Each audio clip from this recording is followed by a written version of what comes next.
नमस्कार दोस्तों, आपके अपने YouTube चैनल हिस्ट्री विद राज में आप सभी का स्वागत है। दोस्तों, आज के इस वीडियो में मैं आप लोगों को बीटीसी सेकेंड सेमेस्टर मैथ के प्रीवियस ईयर 2015 के पेपर को हल कराऊंगा। तो इसके लिए मेरे वीडियो को एंड तक देखिए और ये वीडियो पसंद आए तो वीडियो को लाइक करें और इस चैनल पर नए हैं तो चैनल को सब्सक्राइब करें। मैं आप लोगों को एक बात बताना चाहूँगा कि जिन लोगों का मैथ में बैक है तो वह 2015 से लेकर के और 2019 तक जितने भी प्रीवियस पेपर हल कराए गए हैं तो उनको विशेष रूप से तैयार कर लें, क्योंकि इसमें से जो भी क्वेश्चन हैं वो ज़्यादा आने के चांसेस रहते हैं। तो इसलिए जिन स्टूडेंट्स का बैक है वह ज़रूर से ज़रूर ये काम कर लें। और बाकी ये सभी के लिए इम्पॉर्टेंट है कि 2015 से लेकर के और 2019 तक सारे प्रीवियस पेपर हल करवा दिए गए हैं। तो आप लोग ये सारे प्रीवियस पेपर अच्छे से तैयार कर लीजिए। इसका एक भी क्वेश्चन आप लोगों का छूटना नहीं चाहिए और ये काफ़ी इंपॉर्टेंट क्वेश्चन होते हैं। और जो है कई इसमें क्वेश्चन ऐसे आपको मिलेंगे जो बार बार वही रिपीट होकर के पूछे जा रहे हैं। तो इसलिए आप लोग उन क्वेश्चंस को जरूर तैयार कर लीजिए। और बाकी ये जरूरी भी नहीं है कि इन्हीं में से आए, आप लोग अलग से भी स्टडी करते रहिए। और जो है यहाँ से आप ये जरूर देख लीजिए कि किस किस टाइप के क्वेश्चन पूछे जाते हैं। और इसमें जो जो क्वेश्चन आए हैं वो तो आपको विशेष रूप से तैयार होने चाहिए। कुल मिला के कह लीजिए कि एकदम रटे होने चाहिए। और बाकी जो है जितने टाइप के क्वेश्चन यहाँ पर पूछे जा रहे हैं उस टाइप के क्वेश्चन भी आपको पता होने चाहिए, यानी कि उससे जो है संबंधित क्वेश्चन जो हों या उसमें अंक बदल दिए जाएं और क्वेश्चन वही हो, तब ये नहीं कि आप जो है उसको ना कर पाए। यहाँ पर आपको टाइप पता होना चाहिए और उस टाइप का अगर क्वेश्चन आ जाए तो आपका जो है 100% क्वेश्चन छूटना नहीं चाहिए। और जो है जो आज का पेपर हल करवाने जा रहे हैं ये पेपर देखिए, आप लोग उतारने के चक्कर में न पड़ना, आप लोग अच्छे से समझ लीजिए। और जो है इसका पीडीएफ आप लोगों को टेलीग्राम पर मिल जाएगा। तो जो लोग अभी तक टेलीग्राम ज्वाइन नहीं किए हैं तो वह लोग, ये मेरा व्हाट्सएप नंबर है, तो यहाँ से आप लोग जो है टेलीग्राम का लिंक ले लीजिए और वहाँ से आप लोग टेलीग्राम ग्रुप को ज्वाइन कर लीजिए। और वहाँ पर आप लोगों को 2015 से लेकर के 2019 तक जितने भी प्रीवियस पेपर हैं उन सभी का पीडीएफ मिल जाएगा। और जो है वहां से पीडीएफ डाउनलोड करके आप लोग अच्छे से तैयार कर सकते हैं। और कोई भी क्वेश्चन आप लोगों को समझ में ना आए तो आप लोग जो है उससे संबंधित जो भी वीडियो है उसको आप लोग देख सकते हैं।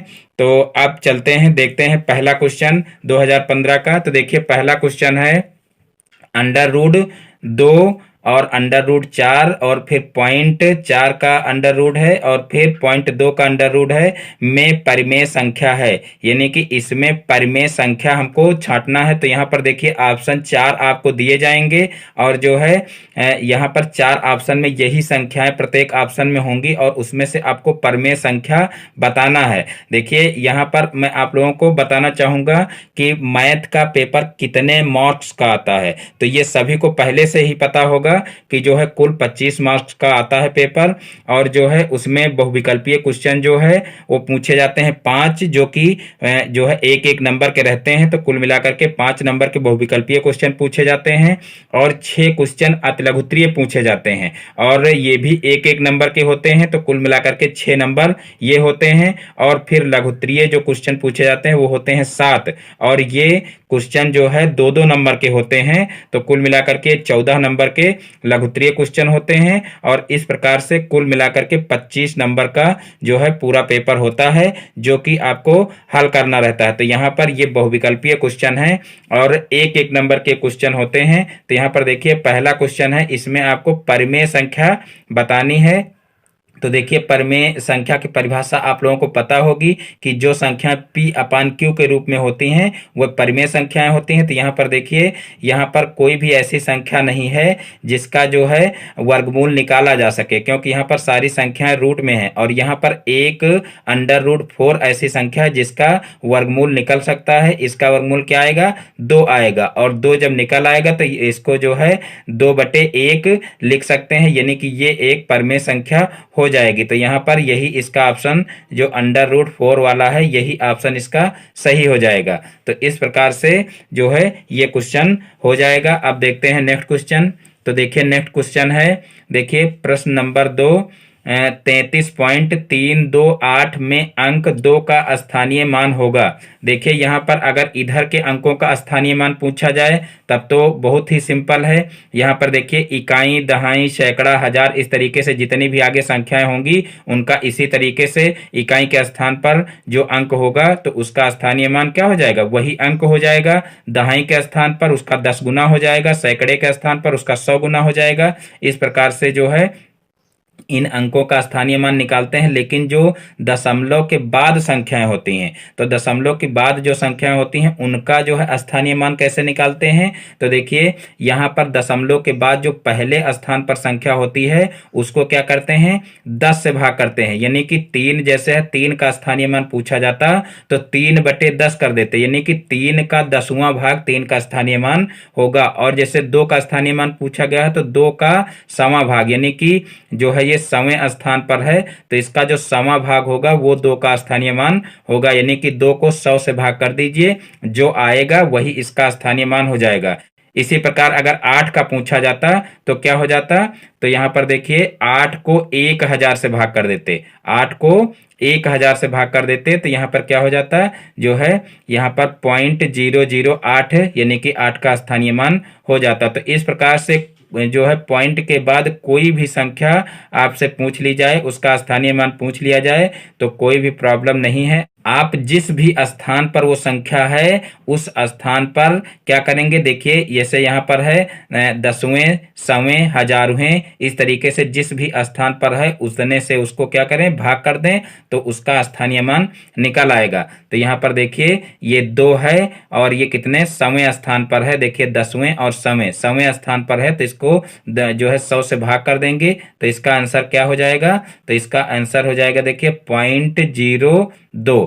और शॉर्टकट में आप लोग समझ लीजिए, इतना अगर आप ना समझ पाए तो शॉर्टकट में आप समझ लीजिए कि जो भी संख्या दशमलव के जिस स्थान पर है उसका स्थानीय मान वही रहेगा, यानी कि जो संख्या है वही संख्या लिख दीजिए। और जैसे मान लीजिए यहाँ पर 8 का स्थानीय मान पूछा जाता तो यहाँ पर 8 उसका स्थानीय मान 8 लिख दीजिए और 8 के पहले देख लीजिए कि पॉइंट के बाद कितने अंक हैं, उतने 0 लगा लीजिए। जैसे यहाँ पर 8 का स्थानीय मान पूछा जाता तो 8 के पहले 2 अंक हैं दशमलव के बाद, तो 2 अंक जो है सारी 2 0 लगा करके पॉइंट लगा दीजिए, बस वही उसका स्थानीय मान हो जाएगा। और यहाँ पर जैसे 2 है तो 2 के पहले 1 है, देखिए 1 अंक है तो यहाँ पर 1 0 लगा करके पॉइंट लगा दीजिए। और यहाँ पर 3 के पहले देखिए कोई संख्या नहीं है तो यहाँ पर जो है 0.3 ही इसका स्थानीय मान हो जाएगा। इस प्रकार से आपसे कोई भी पॉइंट के बाद स्थानीय मान पूछा जाए आप आसानी से उसको कर सकते हैं। अब देखिए नेक्स्ट क्वेश्चन देखते हैं। तो देखिए नेक्स्ट क्वेश्चन है 2 की पावर x, 2 की पावर x + 1 बराबर 16, तो x का मान होगा। तो देखिए इसको कैसे करेंगे, बहुत ही इंपॉर्टेंट क्वेश्चन है। इसी टाइप के क्वेश्चन परीक्षा में पूछे जाते हैं और इसमें जो है काफ़ी स्टूडेंट को लगाने में दिक्कत भी होती है, तो इसको आप लोग बहुत ही अच्छे से समझ लीजिए। देखिए इसको कैसे करेंगे, तो यहाँ पर देखिए 2 की पावर x + 1 है और बराबर में 16 है। तो यहाँ पर देखिए क्या करेंगे, सबसे पहले 2 की पावर x + 1 बराबर यहाँ पर देखिए 16 को जो है 2 की पावर में लिख लेंगे। तो देखिए 2 की पावर में अगर 16 को लिखेंगे तो देखिए 2 दूना 4 दूनी 8 दूनी 16, यानी कि 2 की पावर कितना हो जाएगा, 4 हो जाएगा। देखिए 2 गुणे 2 गुणे 2 गुणे 2, सॉरी 2 यहाँ पर हो जाएगा। तो यहाँ पर 2 दूना 4 दूनी 8 दूनी 16 हो जाएगा। तो यानी कि 2 की पावर 4 यहाँ पर इसको जो है 16 को लिख सकते हैं। अब यहाँ पर क्या करेंगे, अब यहाँ पर कर लेंगे घातों की तुलना, घातों की तुलना करने पर, घातों की तुलना करने पर। अब यहाँ पर देखिए साइड में इधर क्वेश्चन को किए दे रहे हैं तो यहाँ पर साइड में करेंगे तो देखिए यहाँ पर घातों की तुलना करेंगे तो x + 1 बराबर कितना हो जाएगा, 4 हो जाएगा। देखिए यहाँ पर घातों की तुलना करेंगे तो x + 1 बराबर 4 हो जाएगा, क्योंकि बेस में नीचे देखिए 2 है तो इस 2 को हटा देंगे और x + 1 बराबर कितना हो जाएगा, 4 हो जाएगा। अब यहाँ से x की वैल्यू निकाल लेंगे तो x को एक तरफ रखेंगे और इस 1 को इधर पक्षांतर कर लेंगे। तो इस 1 को इधर पक्षांतर करेंगे तो यहाँ पर 4 - 1 हो जाएगा, तो x बराबर कितना आ जाएगा, 3 आ जाएगा। तो इस प्रकार से x की वैल्यू कितनी आ जाएगी, 3 आ जाएगी और यही इसका आंसर हो जाएगा। तो इस प्रकार से बहुत ही आसानी से इस टाइप के क्वेश्चन किए जा सकते हैं। फिर देखिए नेक्स्ट क्वेश्चन है क्वेश्चन नंबर 4। देखिए 1/8 माइनस 3/8 प्लस 2/8 भागे 1/4 का 1/2 का मान होगा। तो देखिए ये बॉडमास रूल पर जो है क्वेश्चन लगेगा। तो इसको देखिए कैसे करेंगे। सबसे पहले इन संख्याओं को उतार लेंगे और देखिए इसमें सबसे पहले क्या करते हैं, ब्रैकेट हल करते हैं। लेकिन यहाँ पर ब्रैकेट कोई है नहीं, तो ब्रैकेट के बाद क्या हल करते हैं, जो है ब्रैकेट के बाद का को हल करते हैं। और का मतलब होता है गुणा। तो यहाँ पर एक स्टेप को हल किए दे रहे हैं, यानी कि यहाँ पर का की जगह पर हम गुणे का चिन्ह लगा ले रहे हैं और इसी को सबसे पहले हल करेंगे। क्योंकि अगर ये का ना होता, डायरेक्ट गुणा होता, तो यहाँ पर हम सबसे पहले भाग को हल करते। लेकिन यहाँ पर देखिए क्या है, यहाँ पर का लिखा हुआ है, तो इस का की वजह से होगा तो यहाँ पर गुणा ही, लेकिन ये भाग से पहले हल किया जाएगा। अब देखिए यहाँ पर अगले स्टेप में सारी संख्या ऐसे ही उतार लेंगे और यहाँ पर इनका गुणा कर लेंगे। तो 3/8 और प्लस 2/8 हो जाएगा और भागे 1/4। देखिए यहाँ पर इनका गुणा करेंगे तो कितना हो जाएगा, 1 का 1 से गुणा होगा तो 1 हो जाएगा और 4 का 2 से गुणा होगा तो 4 दूना 8 हो जाएगा। अब क्या करेंगे, अब यहाँ पर देखिए इन संख्याओं को पलट लेंगे, क्योंकि यहाँ पर देखिए अब भाग करेंगे और भाग को अगर हम गुणे के चिन्ह में परिवर्तित करें तो ये क्या होती हैं, संख्याएं जो होती हैं वो पलट जाती हैं। तो यहाँ पर 1/8 और माइनस 3/8 और जो है प्लस 2/8 हो जाएगा और यहाँ पर गुणा का चिन्ह लगाएंगे और इन संख्याओं को पलट लेंगे तो यहाँ पर हो जाएगा 8/1। तो इस प्रकार से अब यहाँ पर देखिए 8 से 8 कैंसिल हो जाएगा तो यहाँ पर बचेगा 2। इधर साइड में क्वेश्चन को हल कर लेते हैं। तो यहाँ पर देखिए क्या हो जाएगा, 1/8 1/8 और फिर माइनस का 3/8 माइनस का 3/8 और यहाँ पर प्लस का 2। अब देखिए सबसे पहले क्या हल करते हैं, प्लस हल करते हैं, उसके बाद फिर माइनस को हल करते हैं। तो यहाँ पर 2 को इधर ले आएंगे, यानी कि 2 प्लस 1/8 हो जाएगा और माइनस का 3/8 हो जाएगा। अब यहाँ पर ले लेंगे एलसीएम, क्योंकि यहाँ पर 2 के बटे में 8 है नहीं, तो इसलिए ऐसे तो ये जुड़ेगा नहीं, तो यहाँ पर एलसीएम लेंगे तो एलसीएम जो है कितना हो जाएगा, 8 हो जाएगा। तो यहाँ पर 8 दूना 16 और प्लस का 1 हो जाएगा। और देखिए यहाँ पर हर में 8 है, तो चाहे तो हम यहीं पर माइनस में 3 ऊपर लिख सकते हैं, क्योंकि हर इसका भी बराबर है। अब बटे में इसका जो है क्या करेंगे, एलसीएम जो आया है वही लिख देंगे 8, क्योंकि इसके बटे में 8 ऑलरेडी था, इसके बटे में भी था, तो इसमें कोई परिवर्तन नहीं करेंगे। इसके बटे में 8 नहीं था तो क्या करेंगे, बटे में 8 कर लेंगे और ऊपर भी 8 से गुणा हो जाएगा तो 16 हो जाएगा। अब यहाँ पर 16 एक 17 हो जाएगा और फिर माइनस का 3 हो जाएगा और बटे 8 हो जाएगा। अब 17 में से 3 जाएगा तो कितना हो जाएगा, 14 हो जाएगा और 14/8 हो जाएगा। अब यहाँ पर 14/8 को सरल कर लेंगे तो यहाँ पर देखिए 2 सत्ते 14 हो जाएगा और 2 चौको 8 हो जाएगा। तो यहाँ पर 7/4 आंसर हमारा आ जाएगा। तो इस प्रकार से जिस भी ऑप्शन में 7/4 होगा उसी ऑप्शन को टिक कर देंगे और वही हमारा सही आंसर हो जाएगा। तो इस प्रकार से इस टाइप के क्वेश्चन किए जा सकते हैं। अब देखते हैं नेक्स्ट क्वेश्चन। तो देखिए नेक्स्ट क्वेश्चन है, एक त्रिभुज की भुजाएं 2 सेंटीमीटर 3 सेंटीमीटर 5 सेंटीमीटर हैं तो त्रिभुज होगा। तो त्रिभुज किस प्रकार का होगा। तो देखिए इसमें जो है आपको ऑप्शन दिए रहेंगे, समबाहु त्रिभुज होगा, विषमबाहु त्रिभुज होगा, समद्विबाहु त्रिभुज होगा या जो है त्रिभुज संभव नहीं है। ये 4 ऑप्शन आपको मिलेंगे। तो यहाँ पर देखिए हम कई बुकों में देखे हैं तो उसमें इसका गलत जो है आंसर लिखा हुआ है, उसमें लिखा हुआ है कि त्रिभुज विषमबाहु होगा। तो यहाँ पर देखने से तो लग रहा है कि त्रिभुज विषमबाहु होगा, क्योंकि इसकी कोई भी भुजा बराबर नहीं होगी। लेकिन यहाँ पर देखिए त्रिभुज अगर ये बनाया जाए, या कह लीजिए कि त्रिभुज की एक कंडीशन होती है कि त्रिभुज की जो छोटी वाली 2 भुजाएं होती हैं उनका योग हमेशा जो सबसे बड़ी भुजा होती है उस भुजा के जो है बराबर या उससे जो है कम नहीं होना चाहिए।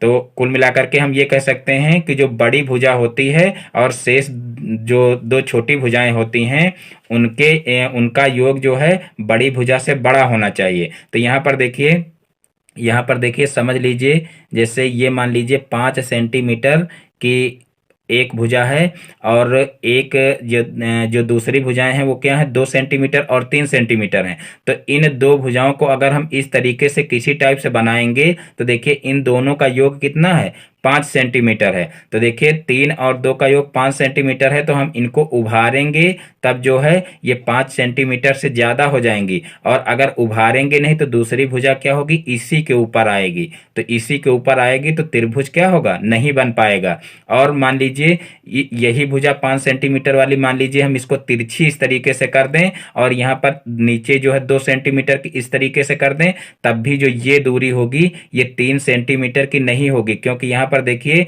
जब ये भुजा जो 2 सेंटीमीटर की है इसी के ऊपर से जाती, तभी इधर से 3 सेंटीमीटर की खींचते भुजा, तभी दोनों आपस में टच होती। और यहाँ खींचेंगे तो यहाँ पर 3 सेंटीमीटर की अगर भुजा खींचेंगे तो ये दोनों भुजाएं आपस में नहीं मिलेंगी। इसलिए जो है यहाँ पर ये त्रिभुज संभव नहीं है। लेकिन अब बुक में इसका आंसर दिया हुआ है कि विषम बाहु त्रिभुज है, जो कि बिल्कुल गलत है। तो इसको आप लोग अच्छे से समझ लीजिए कि जब भुजाएं 2 सेंटीमीटर, 3 सेंटीमीटर, 5 सेंटीमीटर हैं तो त्रिभुज क्या होगा, त्रिभुज संभव नहीं है। क्योंकि यहाँ पर देखिए दो भुजाओं का योग तीसरी भुजा के बराबर है, जो कि त्रिभुज की कंडीशन होती है कि दो भुजाओं का योग हमेशा तीसरी भुजा से बड़ा होना चाहिए, ना तो उसके बराबर होना चाहिए, ना तो उससे छोटा होना चाहिए। तो इस प्रकार से यहाँ पर इसका आंसर क्या हो जाएगा, इसका आंसर हो जाएगा त्रिभुज संभव नहीं है। त्रिभुज संभव नहीं, या त्रिभुज बनाना संभव नहीं है। त्रिभुज संभव नहीं है, त्रिभुज संभव नहीं है। तो इस प्रकार से यही हमारा क्या हो जाएगा, आंसर हो जाएगा। अब देखते हैं नेक्स्ट क्वेश्चन। तो देखिए नेक्स्ट क्वेश्चन है question number 6, x cube y minus x y cube का गुणनखंड ज्ञात कीजिए। तो देखिए इस क्वेश्चन को कैसे करेंगे, तो यहाँ पर देखिए सबसे पहले क्या करेंगे, यहाँ पर हम x और y को कॉमन ले लेंगे, या कह लीजिए इनको सबसे पहले हम उतार लेंगे, x cube y minus x y cube. तो यहाँ पर इनको सबसे पहले उतार लेंगे, फिर यहाँ से एक्स वाई कॉमन ले लेंगे। तो यहाँ से देखिए क्या बचेगा, एक्स स्क्वायर बचेगा, और यहाँ से वाई स्क्वायर बचेगा। अब यहाँ पर देखिए एक फार्मूला बन रहा है, एक जो है a square minus b square. तो देखिए ए स्क्वायर माइनस बी स्क्वायर का फार्मूला क्या होता है, तो वही फार्मूला हम यहाँ पर लगा देंगे। तो देखिए इसका फार्मूला होता है ए प्लस बी और ए माइनस बी। तो यहाँ पर एक ब्रैकेट में हो जाएगा एक्स प्लस वाई, और एक ब्रैकेट में हो जाएगा एक्स माइनस वाई, और यही इसका जो है क्या हो जाएगा, आंसर हो जाएगा। यहाँ पर एक बार पुनः देख लीजिए, देखिए यहाँ पर दोनों में जो है एक्स वाई कॉमन है, तो यहाँ से क्या करेंगे, एक्स वाई कॉमन ले लेंगे। तो यहाँ से देखिए वाई कॉमन में चला गया, एक एक्स कॉमन में चला गया, तो यहाँ पर एक्स स्क्वायर बचा, और यहाँ बीच में माइनस है तो माइनस लगा दिए। और यहाँ पर एक एक्स कॉमन में चला गया और एक वाई कॉमन में चला गया, तो यहाँ से वाई स्क्वायर बचा। अब यहाँ से देखिए x square minus y square बचा, तो यहाँ से देखिए फार्मूला बन रहा है a square minus b square का। तो यहाँ से ये फार्मूला खोल देंगे, a square minus b square का, a plus b a minus b, और यही क्या हो जाएंगे, इसके गुणनखंड हो जाएंगे, और यही हमारा आंसर हो जाएगा। अब देखते हैं नेक्स्ट क्वेश्चन। तो देखिए नेक्स्ट क्वेश्चन है, एक बगीचे में 2025 पौधे लगे हैं। एक बगीचे में 2025 पौधे लगे हैं, प्रत्येक पंक्ति में उतने ही पौधे लगे हैं जितनी बगीचे में कुल पंक्तियां हैं। प्रत्येक पंक्ति में कुल कितने पौधे लगे हैं। तो देखिए इसको कैसे करेंगे, तो देखिए सबसे पहले हम यहाँ पर मान लेंगे कि माना बगीचे में कुल पंक्तियां, माना बगीचे में कुल पंक्तियां बराबर।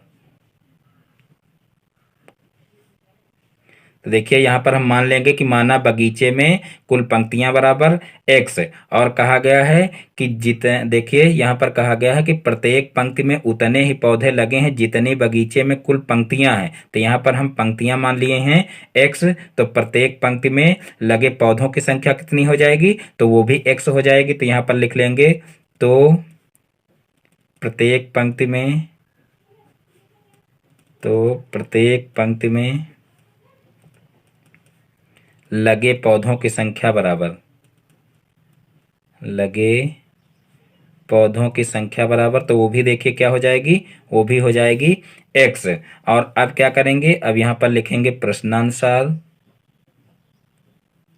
प्रश्नानुसार, तो देखिए प्रश्नानुसार क्या हो जाएगा, तो प्रश्नानुसार यहाँ पर लिखेंगे बगीचे में लगे कुल पौधों की संख्या। बगीचे में लगे, बगीचे में लगे कुल पौधों की संख्या, कुल पौधों की संख्या बराबर, तो हो जाएगी पंक्तियों की संख्या, पंक्तियों की संख्या, पंक्तियों की संख्या, और गुणे हो जाएगा प्रत्येक पंक्ति में पौधों की संख्या। प्रत्येक पंक्ति में लगे, प्रत्येक पंक्ति में लगे पौधों की संख्या, पौधों की संख्या। तो इस प्रकार से लिख लेंगे। देखिए प्रश्नानुसार में क्या लिखेंगे, बगीचे में लगे कुल पौधों की संख्या क्या हो जाएगी, देखिए बगीचे में लगे कुल पौधों की संख्या हो जाएगी कुल पंक्तियों की संख्या जितनी है वो, और प्रत्येक पंक्ति में लगे पौधों की संख्या, दोनों का अगर गुणा कर लेंगे तो कुल पौधों की संख्या निकल आएगी। तो यहाँ पर देखिए कुल पौधों की संख्या दी हुई है, कितनी दी हुई है, तो वो दी हुई है 2025। तो यहाँ पर 2025 लिख लेंगे। और फिर प्रत्येक पंक्तियों की संख्या कितनी है, देखिए बगीचे में कुल पंक्तियों की संख्या कितनी है, तो यहाँ पर देखिए x माने हैं तो x लिख लेंगे। और फिर जो है गुणे में क्या होगा, प्रत्येक पंक्ति में लगे पौधों की संख्या, तो देखिए प्रत्येक पंक्ति में लगे पौधों की संख्या x है, तो यहाँ पर भी x लिख लेंगे। अब देखिए क्या करेंगे, x का x से गुणा करेंगे तो कितना हो जाएगा, x स्क्वायर हो जाएगा। और इसको इस तरफ लिख लेंगे, x स्क्वायर बराबर 2025 हो जाएगा। और फिर यहाँ से देखिए x का स्क्वायर हटाएंगे तो इधर लग जाएगा रूट, तो यहाँ पर 2025 रूट के अंदर हो जाएगा। तो देखिए 2025 का हम क्या करेंगे, यहाँ पर 2025 का वर्गमूल निकालेंगे। तो देखिए वर्गमूल यहाँ पर कैसे निकालेंगे, देखिए 2025, देखिए इसका वर्गमूल निकालेंगे तो इसका गुणनखंड हमको करना पड़ेगा। तो यहाँ पर देखिए सबसे पहले 3 से कटेगा, 3 छंग 18, यहाँ पर बचा 2, और 3 सते 21, और फिर तीनों पची 15, तो यहाँ पर 675 हो जाएगा। फिर इसको 3 से काटेंगे तो यहाँ पर देखिए 3 दूना 6 हो जाएगा, 3 दूना 6, तीनों पची 15 हो जाएगा। फिर इसको 3 से काटेंगे, 3 सते 21 और तीनों पची 15 हो जाएगा। फिर 3 से काटेंगे तो देखिए 3 दूना 6 हो जाएगा और तीनों पची 15 हो जाएगा। फिर अब 5 से कटेगा, पचहम 25 हो जाएगा। तो इस प्रकार से इसके गुणनखंड हो जाएंगे। अब यहाँ पर देखिए इसका आसानी से जो है क्या करेंगे, जो है वर्गमूल निकाल लेंगे। तो यहाँ पर x बराबर कितना हो जाएगा, रूट के अंदर हो जाएगा 3 गुणे 3 गुणे 3 गुणे 3, देखिए 3 बार सारी 4 बार जो है 3 है तो 4 बार 3 लिख लिए। उसके बाद फिर 5 गुणे 5 हो जाएगा। अब यहाँ पर 2 2 के जोड़े बना लेंगे। तो यहाँ पर x बराबर कितना हो जाएगा, जो 2 के जोड़े बने हैं उसमें से 1 बाहर कर लेंगे। तो यहाँ पर 1 3 यहाँ से बाहर हुआ, 1 3 यहाँ से बाहर हुआ, और 1 5 यहाँ से बाहर हुआ। अब इनका गुणा कर लेंगे तो देखिए 3 त्रिका 9 और 9 पछे 45। तो यहाँ पर देखिए x बराबर कितना आ जाएगा, 45 आ जाएगा। और देखिए ऊपर जो है क्या निकालना था, प्रत्येक पंक्ति में देखिए क्या कहा गया है कि प्रत्येक पंक्ति में कुल कितने पौधे लगे हैं, प्रत्येक पंक्ति में कुल कितने पौधे लगे हैं। तो यहाँ पर देखिए हम जो है पौधों की संख्या माने थे x, यानी कि हमारा जो x की वैल्यू निकली है वही क्या हो जाएगा, आंसर हो जाएगा। तो यहाँ पर देखिए जो है 45 पौधे यहाँ पर लिख देंगे और यही क्या हो जाएगा, यही हमारा आंसर हो जाएगा। तो इस प्रकार से ये क्वेश्चन भी आसानी से लगाया जा सकता है। अब देखते हैं नेक्स्ट क्वेश्चन। तो देखिए नेक्स्ट क्वेश्चन है क्वेश्चन नंबर 8। एक वर्गाकार तार का क्षेत्रफल 144 वर्ग सेंटीमीटर है। इसे मोड़कर एक आयत बनाया गया है। यदि आयत की लंबाई 16 सेंटीमीटर हो तो आयत की चौड़ाई की गणना कीजिए। तो देखिए यहाँ पर कहा गया है कि एक वर्गाकार तार का क्षेत्रफल 144 वर्ग सेंटीमीटर है और इसे मोड़कर एक आयत बनाया गया है, यानी कि जो वर्ग था वही जो है वही उतना तार क्या है मोड़ करके जो जो है आयत बनाया गया है, तो जो वर्गाकार तार का क्षेत्रफल था वही जो है जो आयताकार तार होगा उसका भी क्षेत्रफल होगा, यानी कि वर्ग का और आयत का क्षेत्रफल दोनों का बराबर होगा। तो यहाँ पर देखिए वर्गाकार तार का क्षेत्रफल दिया गया है, तो यहाँ पर आयताकार जो तार होगा उसका भी क्षेत्रफल इतना ही होगा। तो यहाँ पर हम लिख सकते हैं वर्ग का क्षेत्रफल बराबर वर्ग का क्षेत्रफल बराबर आयत का क्षेत्रफल, क्योंकि वही तार मोड़ करके आयत बनाया गया है, तो यहाँ पर वर्ग का क्षेत्रफल बराबर क्या हो जाएगा, आयत का क्षेत्रफल। और फिर यहाँ पर देखिए आयत के क्षेत्रफल का फार्मूला लगा देंगे, तो यहाँ पर क्या हो जाएगा, आयत का क्षेत्रफल बराबर देखिए आयत के क्षेत्रफल का फार्मूला होता है लंबाई गुणे चौड़ाई। तो यहाँ पर देखिए वर्गाकार तार का क्षेत्रफल दिया गया है और यहाँ पर हम आयत का क्षेत्रफल इसके बराबर कर दिए, तो यहाँ पर आयत का क्षेत्रफल क्या हो जाएगा, 144 हो जाएगा। तो यहाँ पर आयत के क्षेत्रफल की जगह पर 144 लिख लेंगे। और फिर यहाँ पर दिया हुआ है यदि आयत की लंबाई 16 सेंटीमीटर हो, तो यहाँ पर देखिए लंबाई की जगह पर 16 लिख लेंगे, तो उसकी चौड़ाई की गणना कीजिए। तो यहाँ पर चौड़ाई निकालना है, तो चौड़ाई की जगह पर चौड़ाई ही लिखा रहने देंगे। अब चौड़ाई को एक तरफ कर लेंगे और जो इसके साथ में 16 गुणा कर रहा है इधर जाएगा तो वो भाग करेगा, तो 144/16 हो जाएगा। अब यहाँ पर चौड़ाई बराबर कितना हो जाएगा, तो यहाँ पर देखिए 16 नवैया 144 होता है, यानी कि 144 को 16 से भाग करेंगे तो यहाँ पर 9 आएगा। यहाँ पर सेंटीमीटर में दिया है इसलिए चौड़ाई क्या हो जाएगी, 9 सेंटीमीटर हो जाएगी। तो इस प्रकार से इस टाइप के क्वेश्चन आसानी से किए जा सकते हैं। एक बार पुनः क्वेश्चन को समझ लीजिए। यहाँ पर देखिए वर्गाकार तार का क्षेत्रफल दिया हुआ है और जो है वही तार मोड़ करके एक आयत बनाया गया है, तो उसका भी क्षेत्रफल क्या होगा, बराबर होगा। तो यहाँ पर वर्ग का क्षेत्रफल बराबर आयत का क्षेत्रफल लिख लेंगे। फिर देखिए क्या कहा गया है कि जो है यदि आयत की लंबाई, तो यहाँ पर देखिए आयत की लंबाई दी हुई 16, तो यहाँ पर जो है आयत के क्षेत्रफल का फार्मूला लगा लेंगे लंबाई गुणे चौड़ाई, और लंबाई की जगह पर 16 लिख लेंगे और क्षेत्रफल की जगह पर 144 लिख लेंगे। और फिर यहाँ पर चौड़ाई बराबर क्या हो जाएगा, 144/16 हो जाएगा, और 144 को 16 से भाग देंगे तो कितना हो जाएगा, 9 सेंटीमीटर हो जाएगा। तो इस प्रकार से चौड़ाई आसानी से निकाली जा सकती है। अब देखिए नेक्स्ट क्वेश्चन है, तो देखिए नेक्स्ट क्वेश्चन है एक कक्षा में 3x² + 5x - 9 बालक एवं x² + 5x + 4 बालिकाएं पढ़ती हैं। कक्षा में बालकों की संख्या बालिकाओं की संख्या से कितनी अधिक है, हल कीजिए। यानी कि इसको हल करना है कि जो है बालकों की संख्या बालिकाओं की संख्या से कितनी अधिक है। यानी कि यहाँ पर कुल मिलाकर के क्वेश्चन से स्पष्ट हो रहा है कि बालकों की संख्या जो है वो बालिकाओं की संख्या से अधिक है, क्योंकि यहाँ पर कहा गया है बालकों की संख्या बालिकाओं की संख्या से कितनी अधिक है, यानी कि बालकों की संख्या यहाँ पर अधिक है। तो हमको निकालना क्या है, कक्षा में बालकों की संख्या कितनी अधिक है। तो यहाँ पर हम लिख लेंगे कक्षा में बालकों की संख्या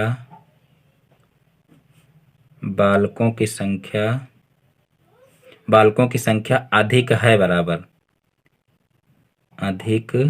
यहाँ पर कहा गया कितनी अधिक है, तो यहाँ पर हम लिख लेंगे कक्षा में बालकों की संख्या अधिक है बराबर कितनी अधिक है, तो यहाँ पर लिख लेंगे बालकों की संख्या और माइनस हो जाएगा बालिकाओं की संख्या, माइनस बालिकाओं की संख्या।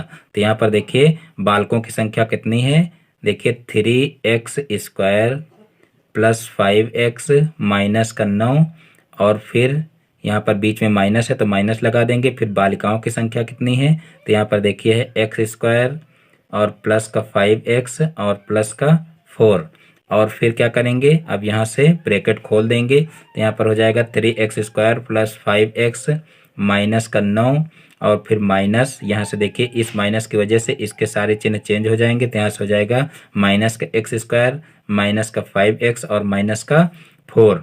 फिर यहाँ से देखिए 3x² में से एक x² घट जाएगा तो कितना बचेगा 2x² बचेगा। और फिर यहाँ पर देखिए 5x प्लस का है और यहाँ पर 5x माइनस का है, ये दोनों आपस में कैंसिल हो जाएंगे। फिर यहाँ पर देखिए माइनस का 9 है और यहाँ पर माइनस का 4 है, तो माइनस माइनस हमेशा जुड़कर माइनस होते हैं।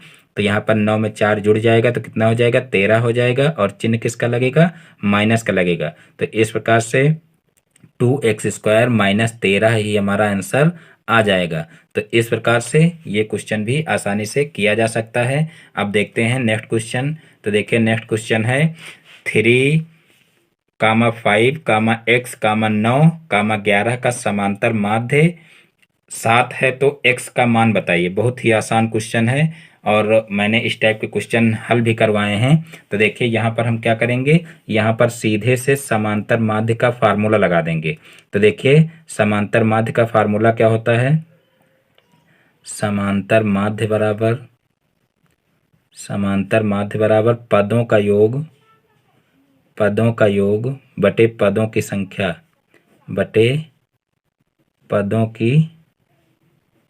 संख्या।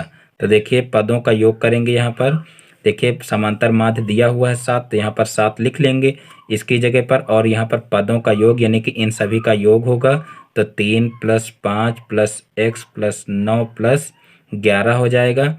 और बटे पदों की संख्या कितनी हो जाएगी, तो पदों की संख्या देखिए 1 2 3 4 5, तो यहाँ पर बटे में क्या हो जाएगा, 5 हो जाएगा।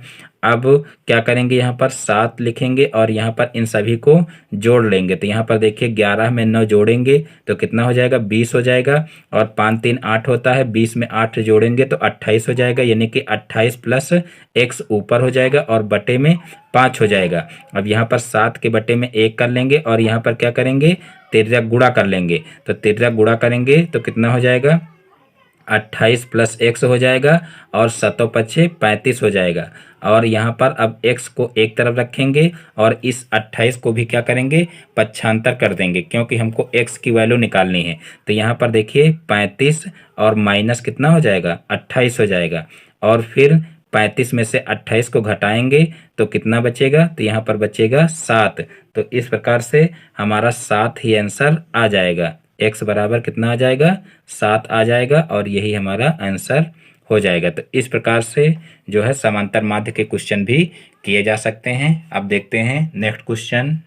तो देखिए अब क्वेश्चन नंबर 11 देखिए, 9:x/x/16, तो x का मान लिखिए। यानी कि समानुपात में ये पद दिए हुए हैं, तो इसमें क्या करना है, x का मान ज्ञात करना है। तो देखिए अभी जल्दी ही जो है अनुपात और समानुपात की क्लास हमारी आई थी, उसमें आप लोग देखे होंगे। और हमने उसमें ये बताया था कि जो मध्य पदों का जो है गुणा है और जो बाह्य पदों का गुणा है, ये दोनों जो है समानुपात में बराबर होना चाहिए। यानी कि इसकी कंडीशन ये होती है समानुपात की कि मध्य पदों का गुणनफल बराबर जो है बाह्य पदों का गुणनफल। तो वही कंडीशन यहाँ पर हम लगा देंगे। तो यहाँ पर देखिए मध्य पद क्या है, x हैं और गुणे यहाँ पर x हो जाएगा, क्योंकि इसका और इसका गुणा हो जाएगा, बराबर होना चाहिए क्या, 9 × 16, यानी कि बाह्य पदों का गुणनफल। अब इनका गुणा कर लेंगे तो यहाँ पर देखिए x का x से गुणा होगा तो कितना हो जाएगा,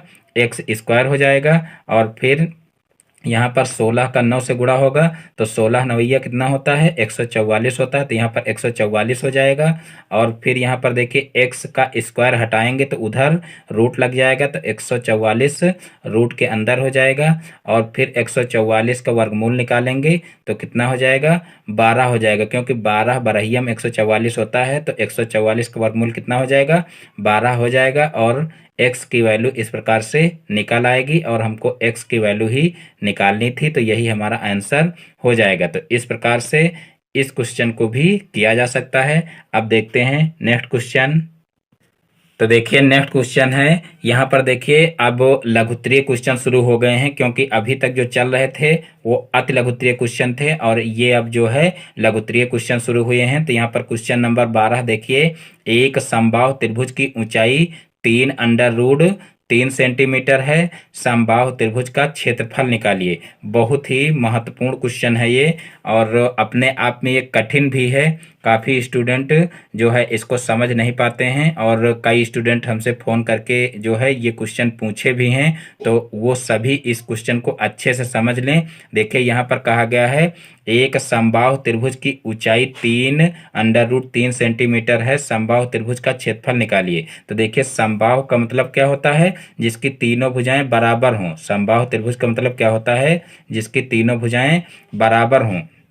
तो देखिए कुछ इस टाइप का समबाहु त्रिभुज बनेगा। और जो है यहाँ पर कहा गया है कि त्रिभुज की ऊंचाई 3 √3 सेंटीमीटर है। तो देखिए अगर इसकी ऊंचाई हम निकालेंगे तो यानी कि इसके शीर्ष से यहाँ पर जो लंब डाला जाएगा वही इसकी क्या होगी, ऊंचाई होगी। तो यही ऊंचाई यहाँ पर दी हुई है 3 √3 सेंटीमीटर। और देखिए इसकी एक कंडीशन होती है समबाहु त्रिभुज की, कि जो है शीर्ष से डाला गया लंब जो समबाहु त्रिभुज होता है, तो शीर्ष से उसके डाला गया लंब जो होता है वो नीचे जो आधार भुजा होती है उसको दो समान भागों में विभाजित करता है। तो यहाँ पर सबसे पहले हम मान लेंगे, माना समबाहु त्रिभुज की प्रत्येक भुजा बराबर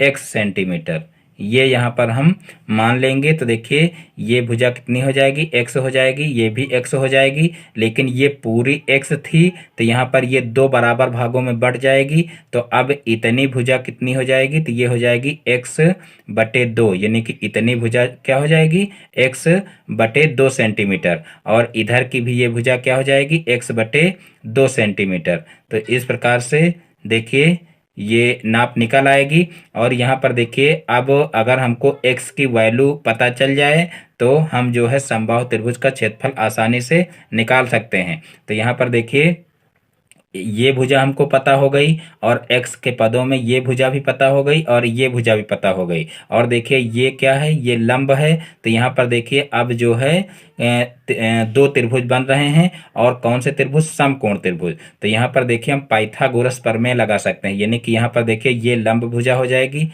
ये आधार भुजा हो जाएगी और ये कर्ण भुजा हो जाएगी। तो यहाँ पर हम पाइथागोरस प्रमेय लगा सकते हैं और पाइथागोरस प्रमेय लगा करके हम x की वैल्यू निकाल सकते हैं और इस प्रकार से हमारी एक भुजा पता चल जाएगी। तो यहाँ पर हम पाइथागोरस प्रमेय लगाएंगे, पाइथागोरस प्रमेय से। तो देखिए पाइथागोरस प्रमेय क्या होती है, पाइथागोरस प्रमेय होती है कर्ण का स्क्वायर बराबर लंब का स्क्वायर प्लस आधार का स्क्वायर, ये होती है पाइथागोरस प्रमेय। तो यहाँ पर कर्ण का स्क्वायर मतलब देखिए कर्ण ये है तो कर्ण का स्क्वायर हो जाएगा x², और फिर लंब का स्क्वायर, देखिए लंब ये है तो लंब का स्क्वायर हो जाएगा 3 √3 का होल स्क्वायर और प्लस आधार का स्क्वायर, यानी कि यहाँ पर हो जाएगा x/2 का होल स्क्वायर। अब यहाँ से हम क्या करेंगे, x वाले पद एक तरफ कर लेंगे। तो यहाँ से देखिए क्या हो जाएगा, यहाँ से हो जाएगा x² और माइनस x/2 का होल स्क्वायर, माइनस में हो जाएगा क्योंकि इधर प्लस में, इधर जाएगा माइनस में हो जाएगा। और फिर इसका स्क्वायर करेंगे तो देखिए क्या हो जाएगा, √3 का स्क्वायर करेंगे तो 3 हो जाएगा, रूट हट जाएगा, और 3 का स्क्वायर करेंगे तो 3 त्रिक 9 हो जाएगा। तो इस प्रकार से 9 और यहाँ से जो 3 है 9 त्रिक 27 हो जाएगा। तो यहाँ पर डायरेक्ट हम 27 लिख देंगे। और फिर यहाँ पर देखिए क्या करेंगे, यहाँ पर भी इसका स्क्वायर निकाल लेंगे। तो देखिए क्या हो जाएगा, x² और फिर जो है माइनस यहाँ पर x² कितना हो जाएगा, 4 हो जाएगा। और फिर जो है बराबर में 27 लिख लेंगे। और फिर इस 4 का क्या करेंगे, यानी कि यहाँ पर भी एलसीएम ले लेंगे। तो जब एलसीएम लेंगे तो यहाँ पर 4 का जो है गुणा x² में हो जाएगा। तो यहाँ पर हो जाएगा 4x² और माइनस का x² और बटे कितना हो जाएगा, होल बटे 4 हो जाएगा।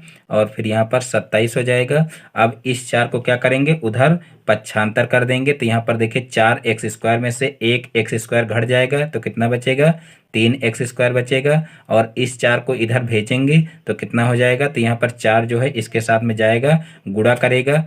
तो यहाँ पर कितना हो जाएगा, 4×7 = 28, डायरेक्ट गुणा करके लिख रहे हैं हम, नहीं तो क्वेश्चन जो है थोड़ा लंबा हो जाएगा। तो यहाँ पर देखिए इस 4 को इधर भेजेंगे तो 27 के साथ में गुणा करेगा, तो यहाँ पर हम डायरेक्ट गुणा कर रहे हैं। तो देखिए 4 सत्ते 28, 28 का 8 हो जाएगा, और फिर 4 दूना 8 और 8 दो 10 हो जाएगा। तो यहाँ पर देखिए 3x² बराबर 108 हो जाएगा। और अब इस 3 का देखिए क्या करेंगे, इधर भेज देंगे। ये 3 जो है ये x² के साथ में गुणा कर रहा है, उधर जाएगा भाग करेगा। तो यहाँ पर x² बराबर 108/3 हो जाएगा। अब x² बराबर देखिए यहाँ पर 3 से इसका भाग करेंगे तो कितना हो जाएगा, देखिए 3 त्रिका 9 हो जाएगा। और फिर देखिए 3 छंग 18, देखिए 3 छंग 18 हो जाएगा। यहाँ पर 3 त्रिका 9, एक बचा, और फिर यहाँ पर 18 हो गया, 3 छंग 18 हो जाएगा।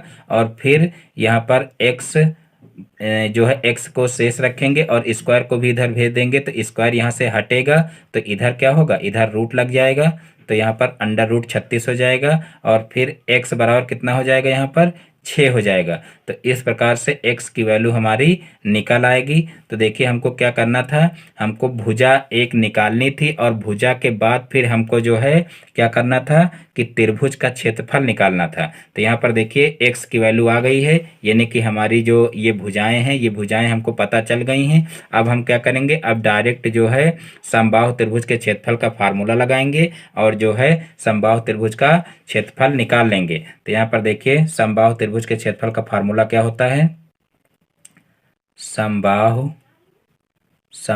त्रिभुज का क्षेत्रफल बराबर, तो देखिए इसका फार्मूला होता है √3/4 इंटू भुजा स्क्वायर। तो यहाँ पर भुजा स्क्वायर इसका फार्मूला रख देंगे, तो यहाँ पर हो जाएगा √3/4 इंटू भुजा स्क्वायर का मतलब क्या हो जाएगा, 6 का स्क्वायर, क्योंकि यहाँ पर 6 आया है तो यहाँ पर 6 का स्क्वायर हो जाएगा। तो अब क्या करेंगे, अब यहाँ पर √3/4 और यहाँ पर हो जाएगा 6 × 6। अब यहाँ पर देखिए 6 × 6 हो जाएगा, तो जो है यहाँ पर हम इससे कैंसिल कर लेंगे। यहाँ पर देखिए 2 दूना 4 हो जाएगा, और यहाँ पर 2 तिहाई 6 हो जाएगा। अब फिर 2 से इसको सल करेंगे तो 2 तिहाई 6 हो जाएगा। तो यहाँ पर देखिए 3 × 3 आ रहा है ऊपर, और नीचे 4 पूरा कैंसिल हो गया है, तो 3 त्रिका 9 हो जाएगा। और यहाँ पर √3 है तो √3 भी रहेगा, तो 3 त्रिका 9 √3 हमारा आंसर आ जाएगा। तो इस प्रकार से देखिए ये क्षेत्रफल था, इसलिए यहाँ पर हम वर्ग सेंटीमीटर भी लिख लेंगे। तो 9 √3 वर्ग सेंटीमीटर हमारा आंसर आ जाएगा। अब देखते हैं नेक्स्ट क्वेश्चन। तो देखिए नेक्स्ट क्वेश्चन है question number 13, x⁴ y minus x(y⁴) का गुणनखंड ज्ञात कीजिए। तो देखिए ये भी बहुत ही आसान क्वेश्चन है। देखिए इसको कैसे करेंगे, यहाँ पर देखिए सबसे पहले हम इन पदों को उतार लेंगे, x⁴ y माइनस x(y⁴). अब इसमें से देखिए x और y कॉमन मिल रहा है दोनों में, तो यहाँ से हम x और y कॉमन ले लेंगे। देखिए इसी टाइप का क्वेश्चन जो है इससे पहले भी आ चुका है, वहाँ पर जो है क्यूब था तो स्क्वायर वाला फार्मूला बना था, यहाँ x⁴ है तो यहाँ पर क्यूब वाला फार्मूला बनेगा। तो यहाँ से देखिए x y कॉमन ले लेंगे, तो यहाँ से क्या बचेगा, यहाँ से x⁴ बचेगा और y कॉमन में चला गया, और फिर यहाँ पर माइनस, यहाँ देखिए x कॉमन में चला गया और यहाँ एक y कॉमन में चला गया, तो यहाँ से y⁴ बचेगा। अब क्या करेंगे, अब यहाँ पर देखिए x y देखिए एक ब्रैकेट में कर लेंगे, और जो है यहाँ पर x³ माइनस y³ का फार्मूला खोल देंगे। तो देखिए इसका फार्मूला क्या होता है, a³ माइनस b³ का फार्मूला क्या होता है, a माइनस b यानी कि x माइनस y हो जाएगा, और फिर एक ब्रैकेट में होता है a² plus b² plus ab। तो यहाँ से हो जाएगा x² प्लस y² और प्लस एक्स वाई। तो इस प्रकार से देखिए ये a³ माइनस b³ का फार्मूला पूरा खुल जाएगा, और यही हमारा क्या हो जाएगा, आंसर हो जाएगा। तो इस प्रकार से इस क्वेश्चन को भी आसानी से किया जा सकता है। अब देखते हैं नेक्स्ट क्वेश्चन। तो देखिए नेक्स्ट क्वेश्चन है क्वेश्चन नंबर 14।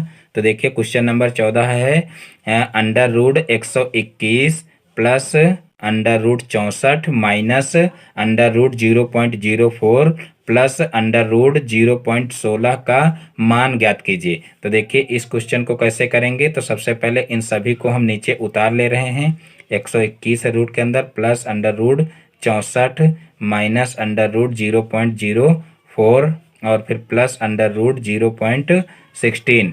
अब देखिए यहाँ पर 121 किसका वर्गमूल है, तो देखिए 11 ग्रहीयम 121 होता है, यानी कि 11 का वर्गमूल 11 का वर्ग 121 हो जाएगा, यानी कि 121 का वर्गमूल क्या हो जाएगा, 11 हो जाएगा। और फिर यहाँ पर देखिए 8 अट्ठाई 64 होता है, यानी कि 8 का स्क्वायर 64 होगा और 64 का वर्गमूल क्या होगा, 8 होगा। तो यहाँ पर 64 का वर्गमूल 8 लिख सकते हैं। फिर माइनस यहाँ पर देखिए जो है 0.04 आ रहा है, तो इसका वर्गमूल क्या होगा, तो इसका वर्गमूल होगा 0.2। देखिए 0.2 का अगर वर्ग करोगे तो 2 दूना 4 हो जाएगा और 2 अंकों के बाद दशमलव लगेगा, तो 4 के पहले हमको 0 लगा करके पॉइंट लगाना पड़ेगा, तो कुल मिलाकर के हमारा 0.2 ही इसका वर्गमूल आएगा।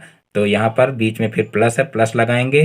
फिर 0.16 का वर्गमूल क्या होगा, तो 0.16 का वर्गमूल होगा देखिए 0.4, क्योंकि इसका अगर गुणा करेंगे यानी कि इसका अगर स्क्वायर करेंगे तो यहाँ पर देखिए 0.4 इंटू 0.4 करेंगे तो 4 चौक 16 हो जाएगा और 2 अंकों के बाद दशमलव लगेगा, तो यही हमारा आ जाएगा। तो देखिए 0.16 का वर्गमूल क्या आ जाएगा, 0.4 आ जाएगा। अब इन सभी को क्या करेंगे, जोड़ लेंगे। तो यहाँ पर देखिए 8 और 11 को जोड़ेंगे तो कितना हो जाएगा, 19 हो जाएगा। और फिर यहाँ पर देखिए जो है 0.4 में से 0.2 को माइनस कर लेंगे, क्योंकि यहाँ पर माइनस का चिन्ह है, तो इसको माइनस कर लेंगे तो प्लस का क्या आ जाएगा, यहाँ पर 0.2 आ जाएगा, क्योंकि ये 2 इसमें से घट जाएगा तो पॉइंट का 2 बचेगा और ये प्लस का है तो इसमें क्या होगा, जुड़ जाएगा, तो यहाँ पर 19 पॉइंट जो है 2 आ जाएगा और यही हमारा क्या हो जाएगा, आंसर हो जाएगा। तो इस प्रकार से ये क्वेश्चन भी लग जाएगा। अब देखते हैं नेक्स्ट क्वेश्चन। तो देखिए नेक्स्ट क्वेश्चन है क्वेश्चन नंबर 15। एक काम 30 मजदूर 16 दिन में करते हैं तो 12 मजदूर इस काम को कितने दिन में करेंगे। एक काम 30 मजदूर 16 दिन में करते हैं तो 12 मजदूर इस काम को कितने दिन में करेंगे। बहुत ही महत्वपूर्ण क्वेश्चन है। तो देखिए यहाँ पर हम जो है कैसे इस क्वेश्चन को करेंगे। तो देखिए एक तरफ हम लिख लेंगे मजदूर और एक तरफ लिख लेंगे दिन। तो यहाँ पर देखिए 30 मजदूर जो है 30 मजदूर कितने दिन में काम को करते हैं, 16 दिन में काम को करते हैं, तो 12 मजदूर उसी काम को कितने दिन में करेंगे हमको पता नहीं, तो यहाँ पर हम x मान लेंगे। यानी कि 30 मजदूर किसी काम को, जो एक काम यहाँ पर बताया गया है, तो 30 मजदूर उस काम को 16 दिन में कर लेते हैं, तो 12 मजदूर उसी काम को कितने दिन में करेंगे, तो x दिन में करेंगे। यहाँ पर हम x मान लिए हैं, तो यही x की वैल्यू जो निकलेगी वही हमारा क्या हो जाएगा, उत्तर हो जाएगा।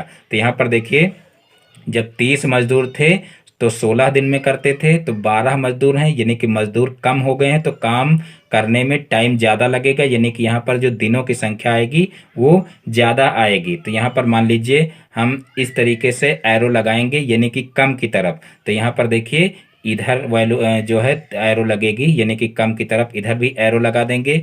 पुनः एक बार समझ लीजिए कि यहाँ पर मजदूर और दिन लिख लेंगे। 30 मजदूर 16 दिन में काम को करते हैं, तो 12 मजदूर कितने दिन में करेंगे। तो यहाँ पर देखिए 30 मजदूर, जब मजदूर ज़्यादा थे तो यहाँ पर दिन कम लगेंगे। अब मजदूर जो है कम है तो दिन यहाँ पर ज़्यादा लगेंगे। तो यहाँ पर देखिए कम की तरफ एरो लगाएंगे, तो यहाँ पर देखिए इधर भी कम की तरफ एरो लगा देंगे, यानी कि यहाँ पर जो है दिन यहाँ पर जो है कम आए हैं और यहाँ पर ज़्यादा आएंगे, तो कम की तरफ एरो लगा देंगे। अब इन दोनों को क्या करेंगे, समानुपात के रूप में लिख लेंगे। तो यहाँ पर देखिए यहाँ पर हो जाएगा 12/30, यानी कि यहाँ पर 12/30 यानी कि जो संख्या छोटी थी उसको ऊपर रखे हैं, तो यहाँ पर भी क्या करेंगे, जो संख्या छोटी है उसको ऊपर रखेंगे। तो यहाँ पर देखिए 16 छोटा है और x की वैल्यू जो हमारी आएगी वो ज़्यादा आएगी। ऑलरेडी हम बता चुके हैं कि कैसे ज़्यादा आएगी। तो यहाँ पर देखिए इस तरीके से इसको समानुपात के रूप में लिख लेंगे। अब इनका क्या करेंगे, इनका तिर्यक गुणा कर लेंगे। तो तिर्यक गुणा करेंगे तो यहाँ पर क्या हो जाएगा, यहाँ पर देखिए 12x हो जाएगा और 16 का 30 से गुणा करेंगे तो 16 × 48 होता है, तो यहाँ पर 480 हो जाएगा। और फिर x को एक तरफ रखेंगे और इस 12 को भी उधर पक्षांतर कर देंगे तो 480/12 हो जाएगा। और फिर यहाँ पर इधर साइड में क्वेश्चन को किए दे रहे हैं, तो यहाँ पर देखिए x बराबर कितना हो जाएगा, 12×4 = 48 होता है, तो यहाँ पर 4 हो जाएगा और एक जीरो है यहाँ पर, तो एक जीरो आगे हो जाएगा, तो x बराबर कितना आ जाएगा, 40 आ जाएगा। तो यहाँ पर देखिए x की वैल्यू कितनी आ गई है, 40 आ गई, तो यहाँ पर 40 दिन ही हमारा आंसर आ जाएगा। तो इस प्रकार से इस टाइप के क्वेश्चन किए जा सकते हैं। अब देखते हैं नेक्स्ट क्वेश्चन। तो यहाँ पर देखिए नेक्स्ट क्वेश्चन है 4 कामा, नेक्स्ट क्वेश्चन कौन सा है, 16 नंबर, 4, 11, फिर 16, 15, 12, 5, 7, 9, 10 की माध्यिका ज्ञात कीजिए। यानी कि यहाँ पर कुल मिलाकर के हमको माध्यिका ज्ञात करनी है। तो सबसे पहले हम क्या करेंगे, सबसे पहले जो यहाँ पर पद दिए हुए हैं, जो है संख्याएं दी हुई हैं, इनको क्या करेंगे, इनको जो है हम आरोही क्रम में लिख लेंगे। तो यहाँ पर लिख लेंगे आरोही क्रम बराबर, तो देखिए इनको आरोही क्रम में लिखेंगे। तो देखिए सबसे पहले सबसे छोटी संख्या लिखेंगे 4, फिर देखिए 4 के बाद 5 आएगा और 5 के बाद देखिए जो है 7 आएगा, यहाँ पर 7 लिख लेंगे। फिर 7 के बाद देखिए क्या आएगा, 7 के बाद फिर 9 आएगा, 9 लिख लेंगे। फिर 9 के बाद 10 है, 10 लिख लेंगे। फिर 11 देखिए है, 11 लिख लेंगे। और फिर 12 भी है, 12 लिख लेंगे। और फिर जो है देखिए क्या आएगा, 15 आएगा, 15 लिख लेंगे। और फिर 15 के बाद फिर 16 है, 16 लिख लेंगे। तो इस प्रकार से सारी संख्याएं हो जाएंगी। एक बार संख्याओं को गिन लेंगे कि कोई भी संख्या छूटी तो नहीं है। तो यहाँ पर देखिए 1 2 3 4 5 6 7 8 9, 9 संख्याएं हैं यहाँ पर। यहाँ पर भी गिन लेंगे 1 2 3 4 5 6 7 8 9, यानी कि सारी संख्याएं हमने नीचे आरोही क्रम में लिख ली हैं। अब यहाँ पर इन संख्याओं को गिनेंगे, देखेंगे कितनी संख्याएं हैं। तो हम ऑलरेडी गिन चुके हैं। कुल कितनी संख्याएं हैं, 9 संख्याएं हैं। तो यहाँ पर n बराबर कितना आ जाएगा, 9 आ जाएगा, जो कि एक ऑड नंबर है, यानी कि विषम संख्या है। तो देखिए विषम संख्या वाला यहाँ पर फार्मूला लगा देंगे। तो माध्यिका का फार्मूला क्या होता है विषम संख्या वाला, तो यहाँ पर माध्यिका बराबर फार्मूला लगाएंगे। तो देखिए पदों की संख्या जब सम होती है तो उसका फार्मूला दूसरा होता है, और पदों की संख्या जब विषम होती है तो उसका फार्मूला दूसरा होता है। तो यहाँ पर देखिए पदों की संख्या क्या है, 9 है, जो कि एक विषम संख्या है। तो यहाँ पर विषम संख्या वाला फार्मूला लगा देंगे। तो देखिए जो है पदों की संख्या विषम है, तो विषम संख्या वाला फार्मूला क्या होता है, n+1/2वें पद का मान, n+1/2वें पद का मान।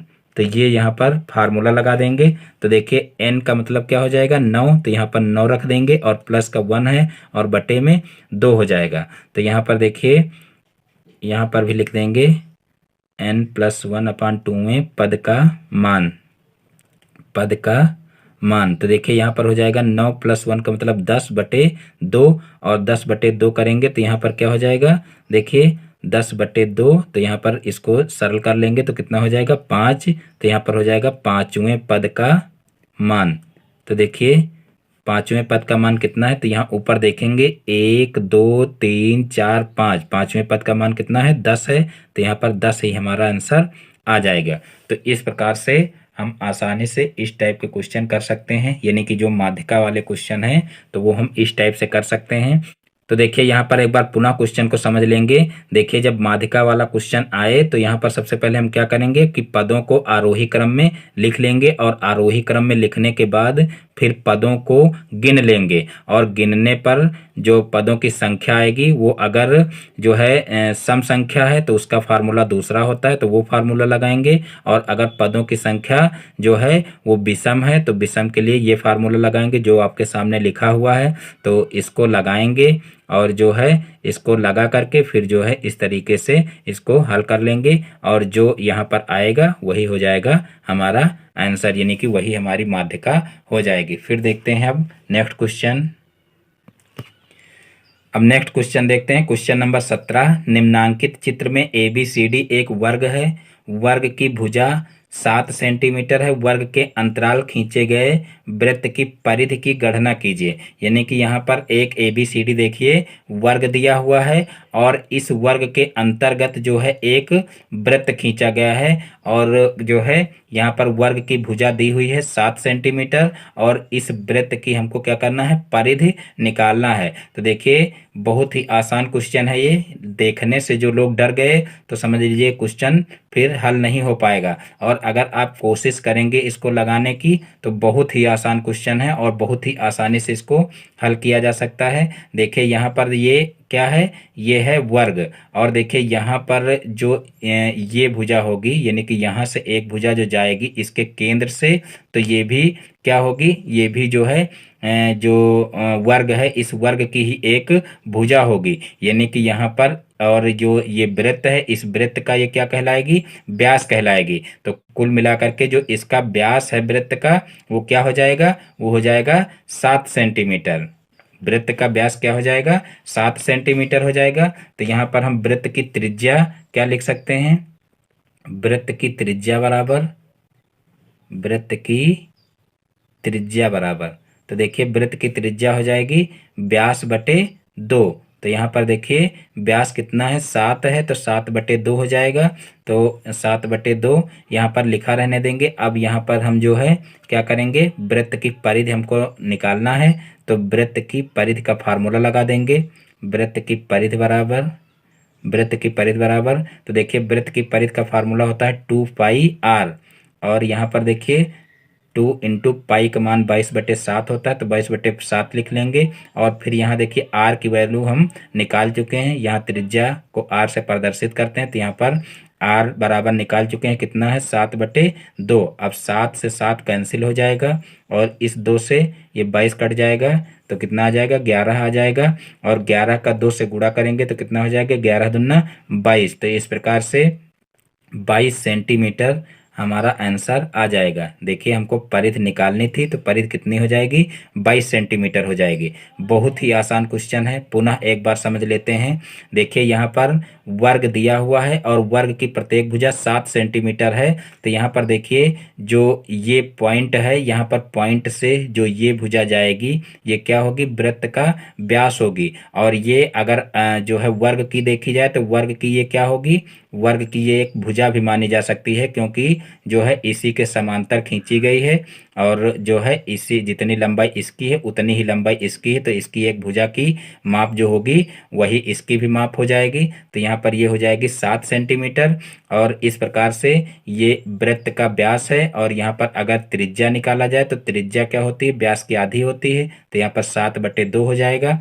तो यहाँ पर जो है अब क्या करेंगे, इसी जो है त्रिज्या का मान यहाँ पर वृत्त की परिधि में रख लेंगे, तो वृत्त की परिधि का फार्मूला लगाएंगे 2πr हो जाएगा, और फिर 2 × पाई का मान 22/7 हो जाएगा, और r की वैल्यू क्या है, 7/2 हो जाएगी। और इस प्रकार से इसको सरल कर लेंगे तो यहाँ पर 22 सेंटीमीटर हमारा आंसर आ जाएगा।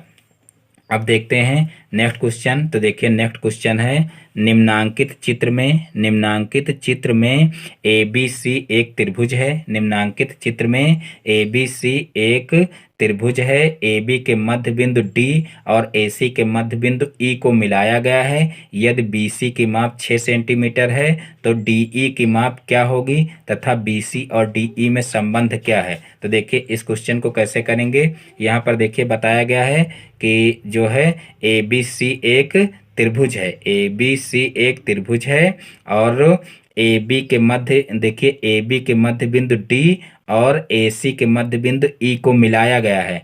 तो यहाँ पर देखिए मिलाया गया है, यदि BC की माप 6 सेंटीमीटर, यानी कि यहाँ पर BC की माप कितनी दी हुई है, 6 सेंटीमीटर दी हुई है, तो DE की माप यानी कि इसकी माप हमको निकालनी है। तो देखिए त्रिभुज की एक कंडीशन होती है कि दो भुजाओं के मध्य बिंदुओं को मिलाने वाली भुजा जो होती है वो तीसरी भुजा की आधी होती है। और यहाँ पर बताया गया है कि इस त्रिभुज के जो ये जो है इस भुजा का मध्य बिंदु D है और इस भुजा का मध्य बिंदु E है, और जो है इन मध्य बिंदुओं को मिलाया गया है। तो यहाँ पर देखिए क्या हो जाएगा, यहाँ पर DE बराबर हो जाएगा, DE बराबर हो जाएगा 1/2 BC। क्योंकि इसकी जो कंडीशन होती है त्रिभुज की, तो वो क्या होती है कि दो भुजाओं के मध्य बिंदुओं को मिलाने वाली भुजा तीसरी भुजा की आधी होती है। तो यहाँ पर देखिए जो ये मध्य बिंदु है इनको मिलाया गया है और ये तीसरी भुजा है, इस तीसरी भुजा की ये आधी हो जाएगी। तो तीसरी भुजा जो है ये है, तो इसकी आधी ये हो जाएगी। तो यहाँ पर डी ई बराबर क्या हो जाएगा 1/2 BC।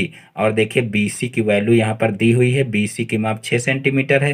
तो यहाँ पर 1/2 इंटू 6 हो जाएगा।